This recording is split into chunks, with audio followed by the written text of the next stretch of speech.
listening to Tales of the Forsaken, a live play fake board game by Noble Jester Productions. Then the traveler shall come, bearing the beacon of light. Rin's true children shall be blessed under the light it gives.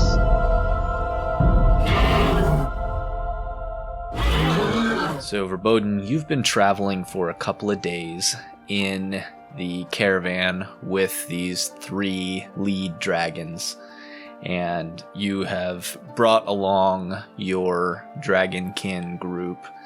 They have been assigned to you almost as kind of your followers, your honored guests.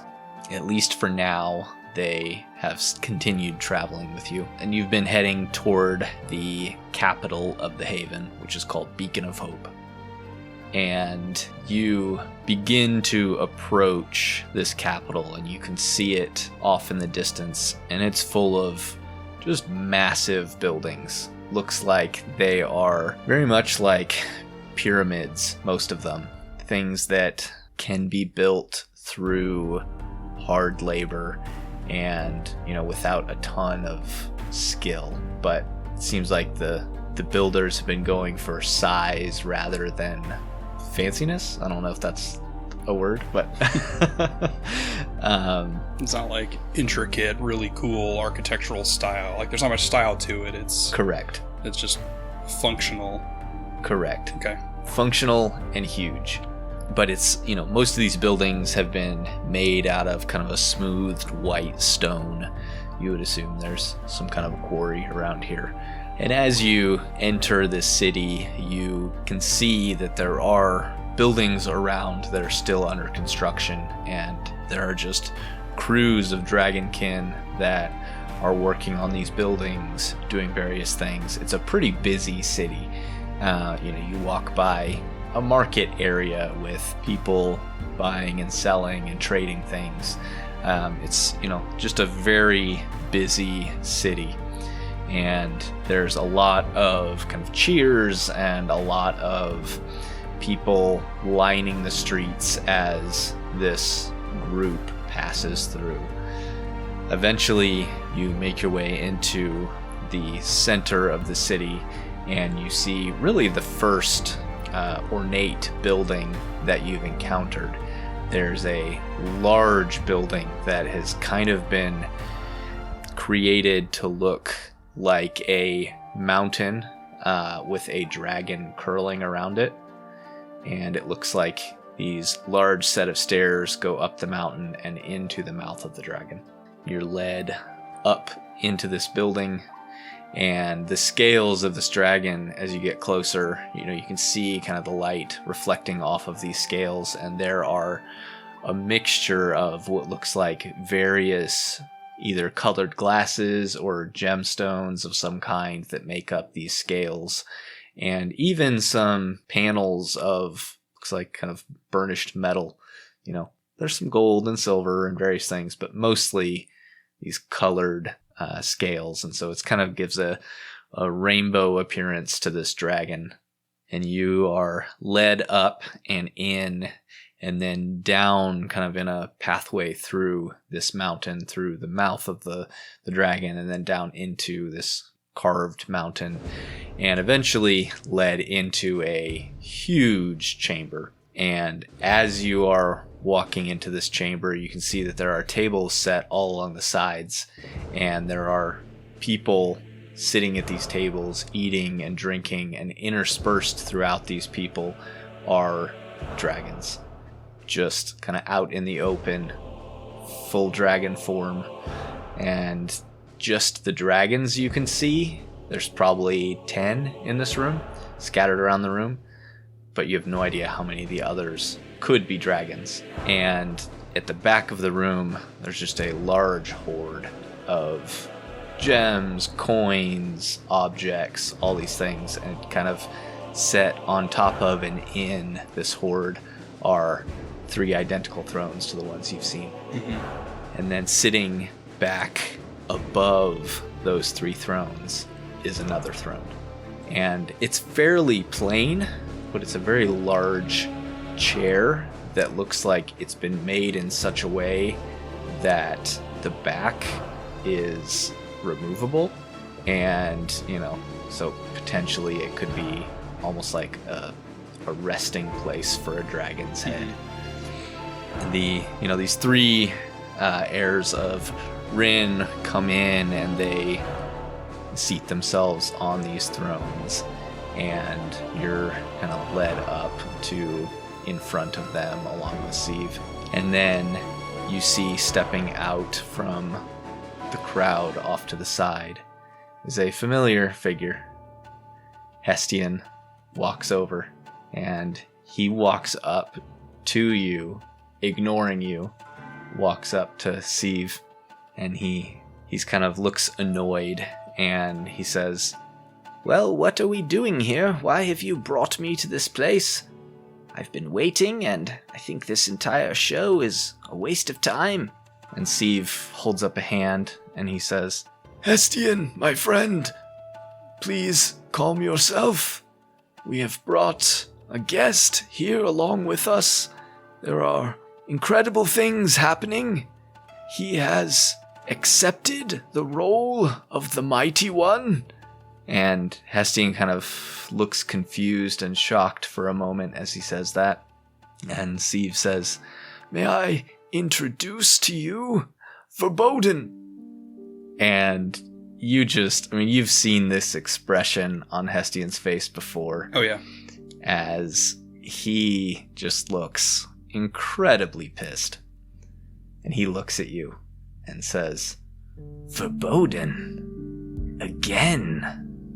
Hey there, Hestian. I made a promise to you, and here I am. "So you remember our last encounters?" Every single one of them. "Oh, joy."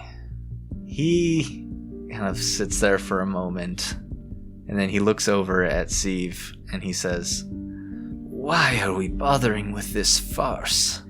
And Sieve kind of looks confused and says, "I'm really not sure what you mean. Verboden is a dragon, and he meets all of the prerequisites. The prophecy seems to be fulfilled in him. He is the Mighty One. I believe it." And Hestian looks at you, and he says, "And you are going along with all of this?" I'm not just going along with it. I feel like the prophecy is clear, and I don't know how you could deny that. Are you denying my role? "Perhaps I am."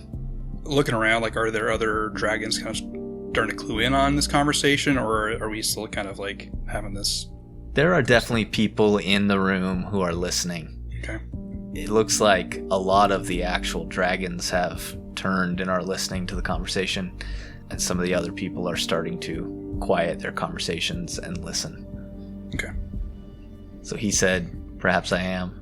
Mm-hmm. So you would openly deny. Would you do the same for the three heirs? Because they have accepted me. Is this an issue for you? "Well, perhaps you should then be tested to ensure your claims are true, that you truly are the Mighty One."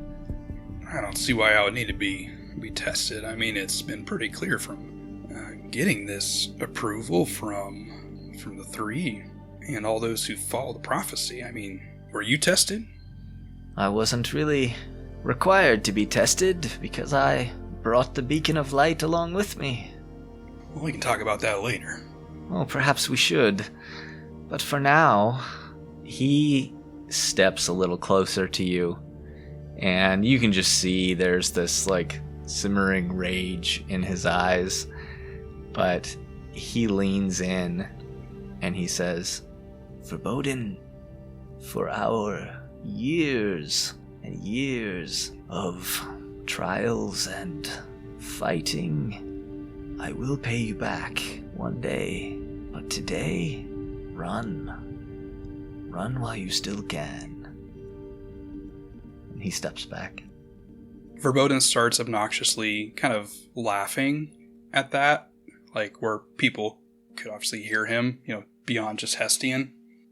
Oh man, was not expecting this sort of pushback. I thought this would be a joyous occasion for the continued fulfillment of the prophecy. I mean, are you all seeing what's going on here with Hestian? People are listening, kind of, nodding their heads. Hestian just shakes his head and turns away from you and walks up to the three heirs. Sieve puts a hand on your shoulder and he says, I apologize for Hestian and his behavior. He's always been a cantankerous sort, but we truly believe that these are momentous times, and, well, in reality, his part is mostly done by bringing us the beacon. Now your part shall begin. Yeah, he's reacting how I would have expected, so there's not really any surprise there, and if we're all working towards the same goal, then I can do my part. That is wonderful. Perhaps it is time for us to take a rest and enjoy some of the food and the privileges of being here. We've had a long journey. As he's saying this, Hestian steps back from the heirs, and Githam raises her hand and she says, I believe it is wise what Hestian has said. We have accepted you, Verboden, as the Mighty One, but it is possible that not everyone in the Haven will accept you so quickly. There are many who have studied the prophecy and the different beliefs and texts that arise from the prophecy itself, and I think it would be wise for you to take up a quest of sorts to prove yourself as the Mighty One. Okay, well, what kind of quest would you have me complete? They look at themselves for a moment, and then they nod, and Githam says, there is a specific issue that we have been facing. As you know, one of the figures of our people's religion, Hartfang, has been, his grave has unfortunately been blocked by a monster of some kind. Those who have gone to worship at his grave have been stopped, in some cases even killed, and perhaps this would be a good way for you to show your power, show yourself as the Mighty One, and we can move past this. Okay, well, sorry to hear about your issues there. Have there been any details as to what it might be that would help me in taking care of this issue for us? Those who have returned have claimed to have seen a large humanoid-shaped monster of flame and smoke. We are unsure. We've been unable to find it, but perhaps if you go and maybe even take a worshipper or two along with you, you may encounter this beast. And these survivors of these attacks, is there a single one I could potentially interview and provide some more details? Yes, we can probably find one for you to interview. Okay.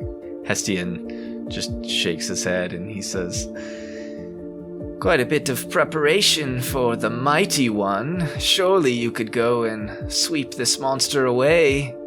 Well, Mighty Hestian is more than just brute strength, so... Ah, yes.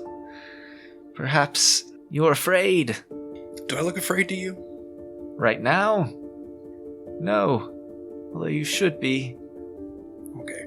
Well, threats aside, I feel like I'm able to take on this task, and how soon should we handle this for everyone? Ladia looks over at Githam and they speak for a moment and then they're kind of conferring, and Hestian just says, this is a waste of time. Let's do it right now. Why not? With how Hestian's kind of butting in here, I'm looking up at the other, like the three. Are they kind of like, yeah, kind of go along with his outbursts, or do they seem also kind of annoyed with him? Let's go ahead and get a roll for that. Okay. How about probably influence? Just kind of reading the room here. Okay. That's a 0. Okay. Yeah, they're kind of letting him lead this conversation, but you don't get any real read on them, if it's because they're deferring to him or just letting things play out. Okay. Steve, he kind of shakes his head and he says, "Forgive me for intruding, but we are all tired and we've had a long journey, not just here to get to the capital, but to get to the haven at all. Perhaps it would be wise for us to take a rest for the evening, and then we can proceed on this mission in the morning. I assume that I will, of course, go with Verboden, and Hestian, you seem to have quite the belief that this should be easy, so perhaps you should come along and see your fears removed by Verboden and his mighty works." Hestian screws up his face a little bit and says, "Fine, I'll come along." Githam nods and says, "Yes, I believe that this would be wise. Everyone needs to rest, and your group may leave in the morning. Verboden, we will attempt to find a survivor of one of these attacks and have them sent to you. We also would request that you bring no more than 3 of your companions along with you, as this is not a test for them, but a test for yourself." I agree to these terms. "Wonderful. Let the test of the Mighty One commence." And people around the room kind of are getting into this, and they start cheering, and there's some kind of pounding of claws and scales on the ground, and people are cheering about it. And a couple of the humanoid figures actually kind of step back from the tables and transform, and there's a lot of dragons in this room. Yeah, I was going to say, this is going to feel really weird for having such a long time of having been around dragon like this. So like that has got to feel crazy. Yeah. You haven't actually seen any of the 3 heirs, in their draconic forms. But you know them from old. There are a few other figures in this room that you recognize. Mm-hmm. There are quite a few dragons that you don't recognize. Okay. They look a decent amount younger, also a decent amount smaller than you. Mm-hmm. But there's definitely, there's probably 24 dragons in this room right now that are dragons. Okay. Percentage-wise, like how many of them are like chromatic looking? Probably 80%. Okay. Yeah. Got it. There's not a lot of metallic dragons present, but there are some. Okay. But I would say, just lore-wise, for Rillian, there's really no difference between chromatic and metallic dragons. Okay. The whole, chromatic are evil, metallic are good thing, there is probably a little bit of just personality-wise that plays into that, but there's no, that isn't very strong in Rillian. Cool. All right. Anything else you want to do or say in here before being led off to rooms? No, I think, getting some rest, food all sounds really good because while I'm putting on the front of being confident, I definitely don't like the fact that Hestian is pushing this and also having to bring some of the dragonkin with me. It sucks for them because we've been through all this and then now they're getting dragged in as well. So yeah. All right, so you are led to a suite of rooms, and your dragonkin have rooms alongside of you, but yours is very large and ornate. You're led into these rooms, and then food is brought. Kind of all sorts of things are brought by dragonkin, and servants to just make you comfortable and, whatever you need. So I'll stop one of them and kind of lean into like, hey, excuse me, y'all don't happen to have any rat issues around here, do you? Oh, no, honored one, of course not. We keep the halls very clean. Okay, good to hear. Just had to check. Okay. Have you had bad experiences with vermin? Yeah, maybe I'll tell you one of these days, but thanks for getting me settled here. This looks all looks wonderful. Oh, of course, honored one. they kind of bow and leave. So yeah, you're free to, just rest, whatever you need to do. If you want to have any conversations or pick who you're going to take with you, any of that. Yeah, so a couple things I want to take care of. First, I want to look around the room and checking for any, potential passages in here that I'm not aware of. I don't want to be snuck up on. So I would first spend some time doing that. And then after that's done, I want to talk to Dror, Krim, Moont, and Amp. Individually or together? I would say together. Okay. Yeah, so I would gather them. Okay. Probably an investigate check to kind of do a check over these rooms to see if you can find any hidden passages or anything. Okay. That is a 3. Okay. Yeah, you are looking through the rooms, and you do, in fact, find a door that has been kind of concealed behind the bed. It looks like it has a, kind of a hidden switch to be opened from this side. Are you going to open it? Yeah, definitely. Okay. You open it, and it looks like there's kind of a darkened hallway that continues on into the mountain, and you can see there's another switch on this side. Okay, so there's a way in and out. Okay, I won't really go too far in there, just knowing that it's there. I don't want to alert anybody to if there also potentially somebody is in there. So I'll close that, and then take note of that, and then I'll go round up the others to have a conversation. Okay.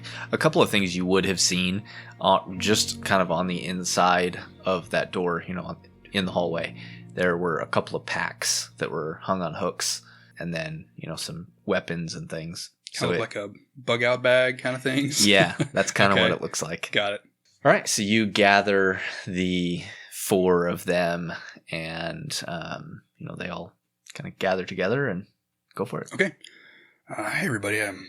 First, I want to say that I'm so happy that we're all here together, and want to kind of go through the next bit of things with you here, as with this test that they have put before me. I do need to take a few of you with me, and just wanted to converse about that a bit. Dror, I would like you to stay with those who are staying here. You've shown a lot of bravery in our travels, and I really can't really think of anybody better that I would trust to making sure that they're doing okay here. I don't expect any issues, but you never know. I mean, we wasn't too long before we passed by the army of the gods, so would you accept this? Yes, I'll stay here. I'll do what I can to protect those you're leaving behind. I got a funny feeling about this place. Well, clue me in. Any alarm bells going off for you, or what are you thinking? There's a whole lot of my people doing a lot of work, so a whole lot of their people can sit around and do nothing. And as he says that, Mund kind of looks alarmed and puts a hand on his shoulder and says, No, Dror, that is a very negative way to view this. Dror just kind of, shakes his shoulder and He says, I'm not making any firm judgments here. I'm just giving my observations. Well, that is a true observation. A part of this, too, is I wanted a moment. I don't know where things are going, so I wanted to have a bit more of an honest conversation with you all. I spoke to you a bit Krim back in the woods as we were leaving our captors, and Moonty shared a bit with me as well. Amp, I appreciate your honesty. I have a bit of a past with these dragon, if you've caught any of this reaction, but there was a time when, as you know, the dragon ruled, with Heartfang as their leader, and he was... Man, I don't know how to even put this without you experiencing what he was like. He cared for nobody but himself, and much of the world was built on the backs of others, and with cruelty and disrespect. Not all the dragon were this way, but many of them feared him, and some went right along with what he did. I was not one of those. And through this, I ended up betraying the dragon. Someone came to me with an option, and I'm not saying it was best, but it felt like the right thing to do at the time. And through this, I was cursed by the dragon to live, to remember, and then to forget. And all those around me to forget me as well. Now the dragon, remember. So Hestian, who we met here recently, it was only probably within a day of when I met you, had my last encounter with him. He stole something that could break this curse of mine, and he obtained it by means of kidnapping my friends, their wives, their children, and threatening to push them off of a cliff. That is who he is. And my fear is this place is not what they say it is. I don't know the intent of these other dragon, but I know him, and I worry. I know I've said I'm the mighty one. Moont, I'm sorry. I know what you believe, but I don't know if I can believe a prophecy, but I know what I have to do because they just keep coming and they keep hurting people. Yenra too. She promised she would fix it, but she didn't. He kind of sits and puts his head down in his hands. They sit silently for a moment, and then Moont says, "Thank you for sharing all of that. That's a lot to process. I understand that your experiences have been hard, and they may have given you a negative view of these other dragon, but I would ask, with the full honesty that I've just walked into this myself as well, but I've lived my entire life with stories and with prophecies and with hopes, the hopes of my people for something better. I would just ask you to keep an open mind, and perhaps this is really all meant to be. And if there are any troublemakers or those with wrong intentions here, perhaps the Mighty One is meant to clear them out as well." Well, I can hope for that. I can tell you I'll always fight for it. Well, with all that said, obviously I need to have a few of you go with me, and I am concerned of what we're walking into. I don't know of the true intentions of Hestian in the short term. Long term, he wants me to die. There's no doubt about that. And for those of you now who had the pleasure of knowing me, it puts you in danger. And for that, I'm sorry. But hopefully we can work together, and I want to hope it, but maybe there's hope for a change. Moont nods, and he says, "I do not fear danger. I believe I walk in Rin's grace, and if I am to die, that will be what I am called. But for the rest of you, I will not make that choice for you. You must make it on your own." Krim, she nods and says, "I really don't know what help I can be, but I of course will come along." Amp just nods, and he looks around the group and he says, "As long as my family is kept safe, I'm in it." and then Dror He shakes his head and he says, Everything that you're saying about Heartfang goes directly against what I've been taught, what I've been raised to believe. Perhaps there's something to what you're saying, and perhaps you completely misunderstood him. But I know that I'm here. I know that these children need somebody to watch over them, and I'll do what I can. And that's what I trust, Jor. I mean, there's all these people that have lived and come and gone, and none of it matters. You matter. Who's with us matters. Alright, well, is that enough talk? I'm getting hungry. All right. You return back to your room, and eventually, after some time, there is a knock on your door. Oh, come in. A man sticks his head in. Excuse me. Do you have a few moments for us to chat? Sure. Is there a group with you? No, it's just me alone. Okay, yeah. Come on in. And who do I have the pleasure of speaking with? He steps in and closes the door behind him. You can see that he's a, probably middle-aged man, a human man, but he has a little bit more refined features than most humans you've encountered, and you'd probably be starting to pick up by this point that that's kind of one of the tells of these dragons when they have a distinctly human shape that they, kind of return to often. They're pretty vain, and they're not, their features end up looking a little more elven than pure humans. Okay.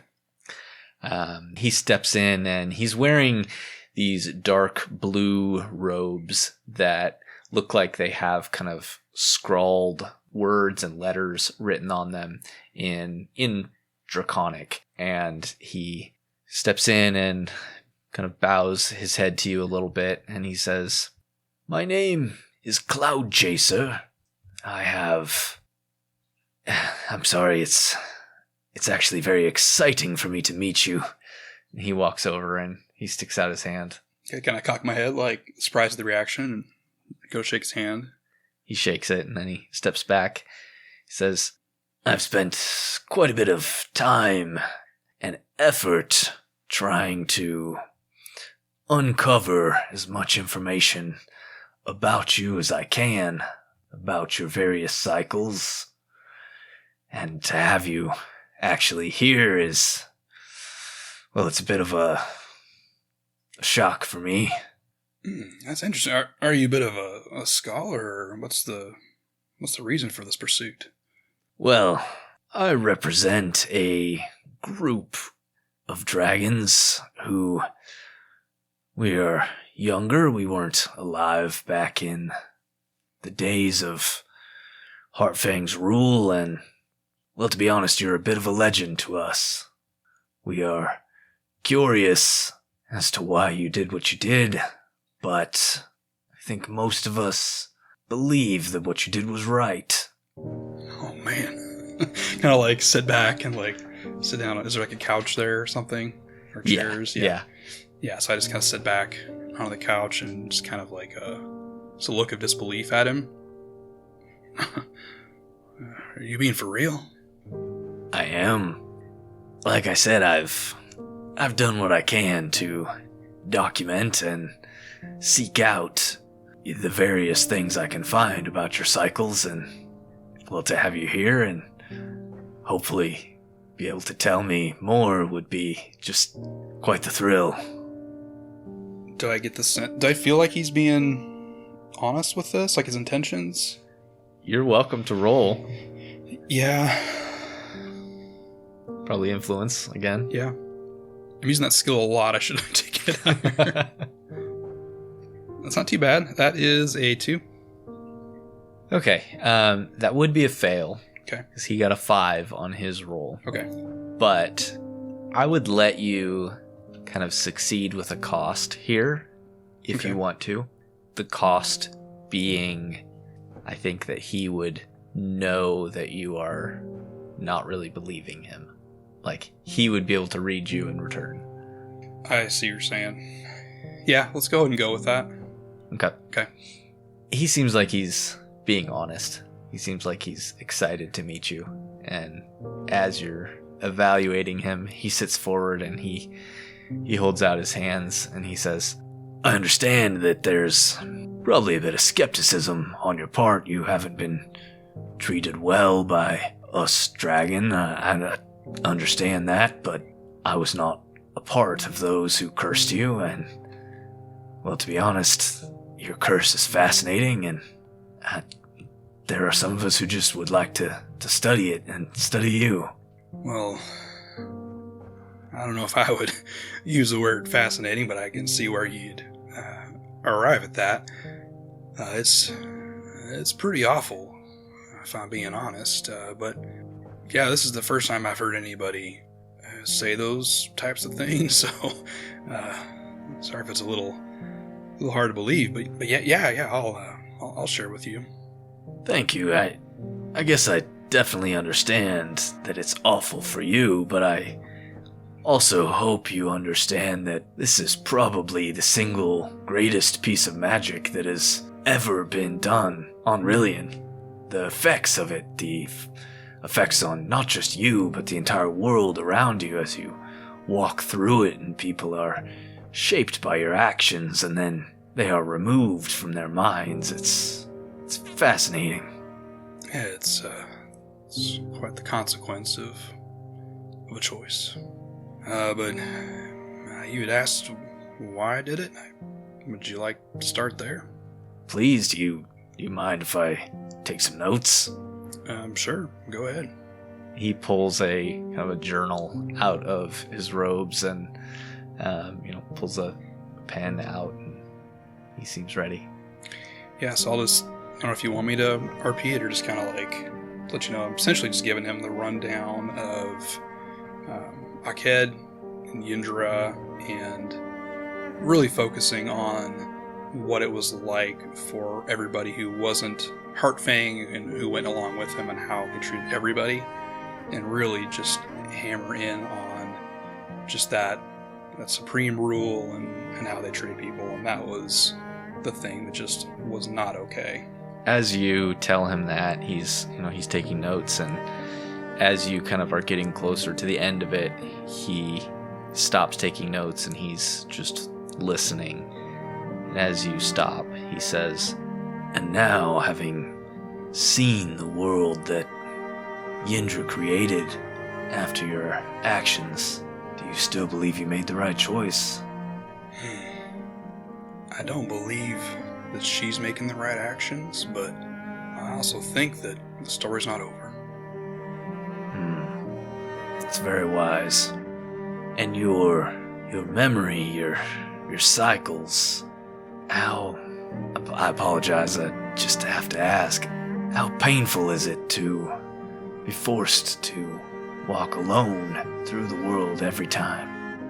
Well, I guess the good part of the benefit is most of the time I don't remember that that's even happened. So I wake up, I have no memory of anyone in the past or who I am, and it slowly comes back, and a lot of the times I don't even actually remember the previous cycles. There might be nightmares or visions or bits and pieces, but a lot of times I don't. This time I'm fortunate enough to remember, and even came across somebody that I counted as a close friend, and he didn't know who I was. So yeah, that hurts. Can I show you something? Yeah, absolutely. he pages to the back of his journal and he starts ripping out pages. And I assume, you're kind of seated on a little couch, and there's probably a table in between the two of you. And he starts arranging these pages on the table in front of you. And it appears to be kind of a timeline. And there are scribbles and notes marked and all sorts of things. And he starts pointing out details of your cycles, things that he has managed to find out. There's big gaps. Mm-hmm. He doesn't have full information, even some things that probably weren't actually you. But he's kind of showing you at least a vague outline, charting your life. And he says, I don't know if you've ever had the chance to think about it in this broad of a way. Can you see the thread here? How your life, your cycles, have directly impacted Rillian in technological advancement, in the way that people have formed civilization even, the towns that have been formed, the people that have lived. Rillian itself has been formed and shaped by your actions. Me and my friends would even go so far as to say it's been shaped by your actions more than any other person, including Yindra herself.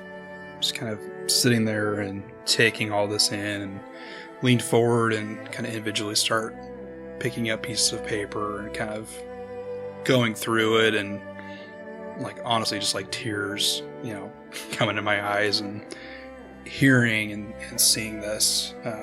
It's not a perspective he would have had before, so he looks up at him and, oh man, Cloud Chaser, this is immeasurable beyond words what you have here. I'm glad that it's of some value to you. I understand you have a task set before you, and I won't take any more of your time this evening, but when you return, I cannot express to you how grateful me and my friends would be if we could fill in some of the gaps here. Oh, that sounds incredible. I can't tell you how much I'd like to have a friend who remembers. We do remember. That may be the only benefit of the curse. It doesn't affect us. And although Yindra pushed us all out, our power is waning and we are returning. And not everyone hates you. Well, thank you for your kind words. he takes a deep breath, and then he kind of looks at the papers and he says, I do apologize. Those are really my only notes on this. Can I have them back? Yeah, sorry about that. Here, you take these back. He takes them back and kind of sticks them back in the journal.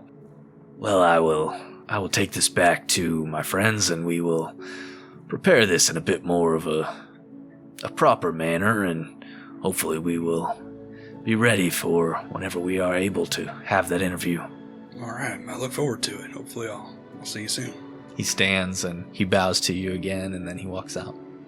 I close the door slowly behind him and just taking this in, and I go and just kind of sit on the couch for a bit and reminisce through those times that I can remember.